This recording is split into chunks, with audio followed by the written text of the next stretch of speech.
Hello, children and young people. You are currently joining me on my holiday, which is why the visuals are probably a little bit dark because it's super cloudy overhead right now. And you're going to hear some thunder in this video because it's actually a bit stormy. You're going to hear some children playing in the park. You can probably already hear the birds. So we're outside, we're in nature. On the balcony, at least anyway. And thank you for joining me for my video here today. We're going to be talking about motivation today and how it is that you can quickly motivate yourself when you need to. So I'm going to give you 3 or 4 things that I think will really help to get you into the right place to move and do the things that you need to do. So if you'd like to find out how to get motivated quickly, then just keep on watching.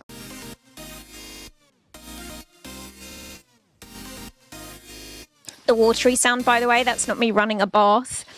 There's a pool and it has a fountain going into the pool. Not a fountain, a waterfall going into the pool. That's the sound that you can hear there. All right, so now that we know that I'm on a balcony and not running a bath, let me tell you about a few tricks you can use to get yourself motivated super quickly. And I think this is an important topic for right now because I know there's so many of you that are either revising or going through exams, just generally kind of wrapping up the study year at this point. So apologies if you could have done with this video a little sooner, but this will still serve you in other aspects of your life moving forward as well. So the very first thing I'm going to say to help you get yourself into a motivated state is that you need to sometimes, not always, but sometimes you need to change the meaning of the thing that you need to get motivated to do. So if you're motivated to do something that really appeals to you, something you actually ultimately want, it tends to be much easier to tap into the feeling of motivation to be able to get on and do it. So what do you do when the thing you need to do is ultimately really not all that interesting to you, and maybe you don't even want to do it whatsoever? Well, here's the thing. It is still possible for you to really motivate yourself, but you need to change what that thing means to you. Because if currently it has some kind of negative meaning, like it's going to take away your time and energy from better things, or maybe it has 0 meaning, which is perhaps an even bigger problem, like this thing means nothing to you, so you really do not have the energy to put into doing it, then we need to change what it means so that it means something that makes you want to get on and do. Let me give you an example of this. Many people are not motivated by going into a gym and making their body hurt, but they still do it. Why? Because what that means for them is perhaps a slimmer body. What it means for them is perhaps being able to run faster or to compete at a higher level. So it's not the action itself that means something to them, it's the result. So if you can't see the meaning in doing the thing that you're doing, think about, well, what's the result that it will give me if I actually do it? Maybe there could be some motivation towards that instead. Now, if you're thinking, yes, but this is studying French, like it neither motivates me to do it nor to have that language. There's no meaning in the doing of it, and there's no meaning in the result of it either. Well, actually, you're probably wrong, because teaching yourself, becoming the kind of person who can do things that you do not want to do and still do them to a good or high standard is going to really set you up in positive ways in the future, because you're going to develop a part of your mentality that would otherwise just be locked away in a box, never accessible. If you become the kind of person who can do the things that you do not want to do, trust me when I say that when you come to do the things you do want to do, you're going to be doing them at double the speed, in half the time that anybody else would do them, because you'll breeze through the easy stuff. If you can do the hard stuff, the easy stuff will become a breeze for you.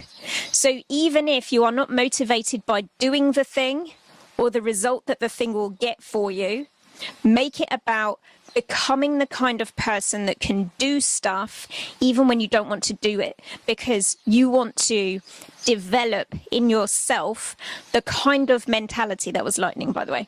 You want to develop in yourself the kind of mentality that says, I can do anything that I set my mind to, whether I want it or don't want it, whether I need it or don't need it, I can still do it, and I'm going to prove that. That's where your motivation can really come in handy. The second thing you can do if you want to get yourself motivated quickly is to see yourself doing the thing. Like, imagine yourself doing it.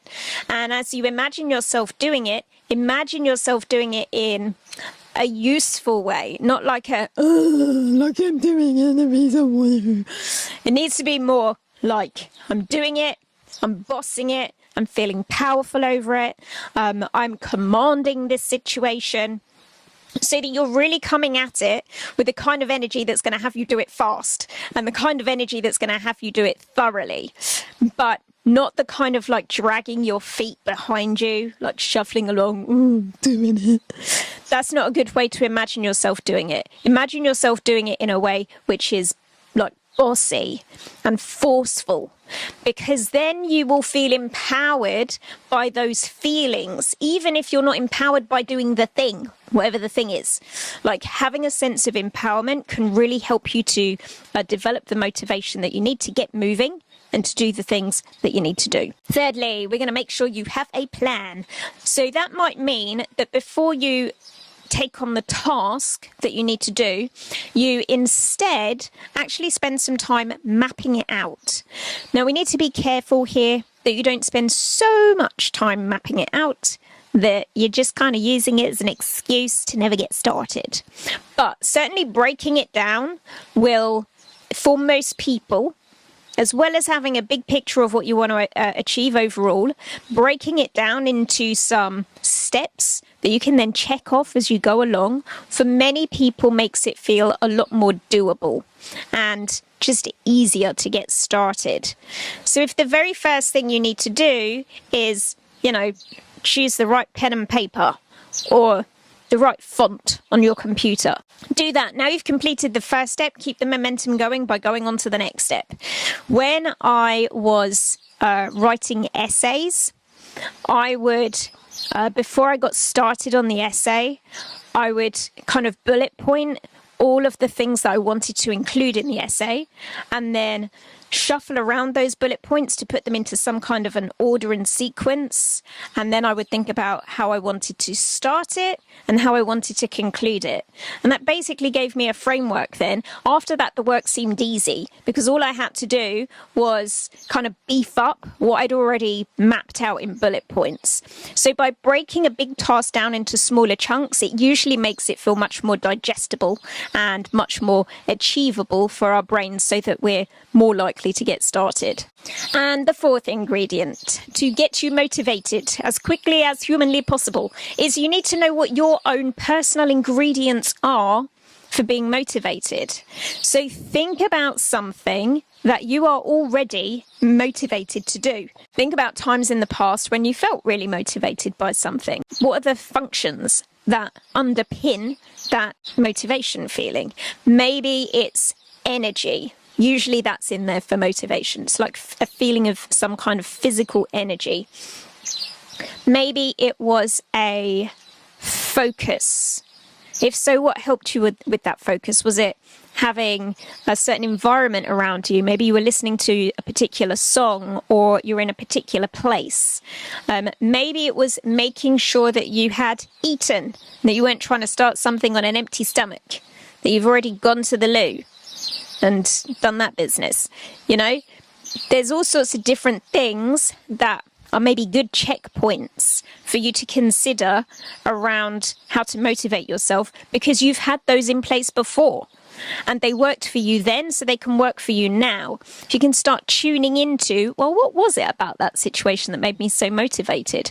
What was I seeing, hearing, saying to myself? That might be really important. Maybe you were like really giving yourself a good talking to in a positive way inside your head, and that helped with your motivation levels.